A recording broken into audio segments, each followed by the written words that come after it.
Okay, so story time. I have been crossing paths with this guy since 2023. Mind you, I have been going to this Kroger for a long time. And so I'm not going to say that I know everybody that come in and out of the store, but you know what I'm saying.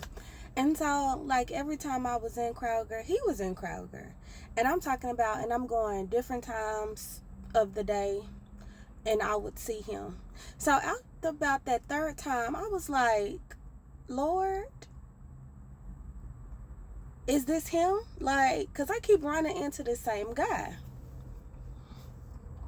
So eventually, we I walked down the aisle that he was on, and he stopped me, asked me for my name. We exchanged ages, and right off the rip, do you believe in Jesus? Are you a follower of Christ?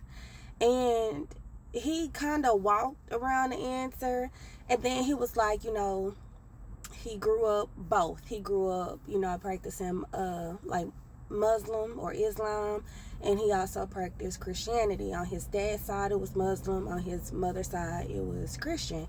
And I was like, okay, but what do you believe in as of today? And he was like, well, if you come to my house, you will see a Bible, and you will also see a Quran. It was like, I read the Bible, I read the Quran, but I don't understand the Quran. Again, you still never answered my question. So anyways, we ended up exchanging numbers. I made it perfectly clear to him. I was like, hey, we will be nothing more than just friends, because I need my man that's grounded and has a firm foundation in what it means to be a true follower of Christ, and what it means to be a true man of God and a God-fearing man. Told him straight up. He was like, okay, cool, no problem. So we continued running inside of the store. So we continued running into each other inside of Kroger. And that was that. So even though we had exchanged numbers, we may have possibly talked on the phone once, and it wasn't for long. And just let it be, right? So yesterday, I had ran into him after not running into him since August. And he was like, are you busy tonight? And I was like, no. He was like, we should hang out. I was like, cool. I don't mind. I was like, hey, it's this coffee shop. We can meet at 9:30. And he was like, okay, cool. So we meet at the coffee shop. It's packed. It was like, we can get the coffee and we can just sit in the car and talk. I was like, cool. Love car conversations, right? Get the coffee, go back to his car. We're talking. He pulls me in. And so I gave him a hug, and he was like, look at me. But his face was like right here. He was like, look at me. I was like, no, I'm not finna look at you. I'm too close to look at you. And so then I felt his lips kind of brush against my face. And so I backed back. And I was like, hey, I'm not finna kiss you. And he was like, why not? I said, because I'm not. I don't want to. We continue our conversation, and he pulled me in again, and he was like, look at me. And I was like, no. So I'm like, okay, the first time you did it, I told you no. Then you do it a second time, I told you no again. That lets me know that you do not respect my wishes. Like, you don't respect what I'm saying to you.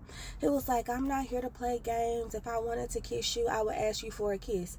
I said, but if you are pulling me in close to you to give you a hug, and our face is literally right here, me looking at you, we are like this.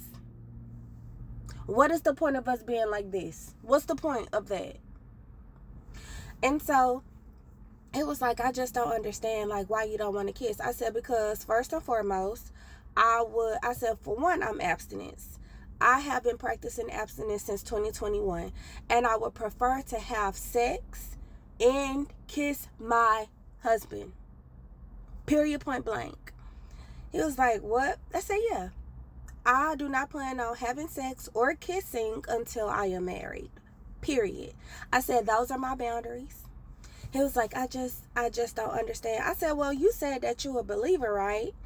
He was like, yeah. I said, okay, so if you believe in God and you follow Christ, should people be fornicating prior to marriage?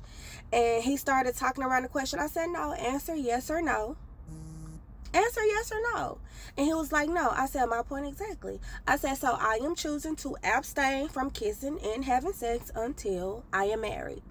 He was like, well, I could understand that if you were a virgin, but you're not a virgin, I'm not a virgin. You have kids, I have kids. I said, okay. I said, so basically what you're saying is because I have kids, I can no longer decide to make a new choice because I have kids. He was like, no, that's not what I'm saying. I'm like, technically that is what you're saying, especially since you gave the example of I'm not a virgin, I have kids, you have kids, and then you went on to saying you're mature, I'm mature, we're both adults, we should be able to do whatever we want to do. Sir, no. I am clear. Those are the boundaries that I have set for myself. If you can't respect those boundaries, then I'm sorry for you, but those are my boundaries. He was like, no man is going to wait. And then you're talking about marriage. I don't know how long it's going to take for marriage. I said, well, quite honestly, I don't care. I said, because if you had self-control, you would understand what I am talking about. But it's obvious that you do not have self-control and you do not have those boundaries. And so I'm getting tired, I'm getting sleepy, and I'm just going to excuse myself. Y'all, we met up at 9:34. It probably took us about a good 30 minutes to get our coffee. Well, to get my coffee, because like I said, the coffee shop was packed and the wait was long. So we probably got the coffee like around 10 o'clock. I was headed home by 10:54.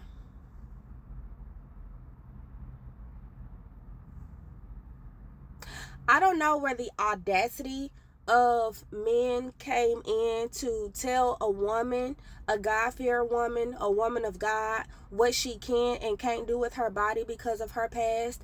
But I'm sick and tired of it. I'm sick and tired of it. You are not at liberty to discuss with me or tell me what I can and cannot do with my body because of my past. Deuces. And I digress.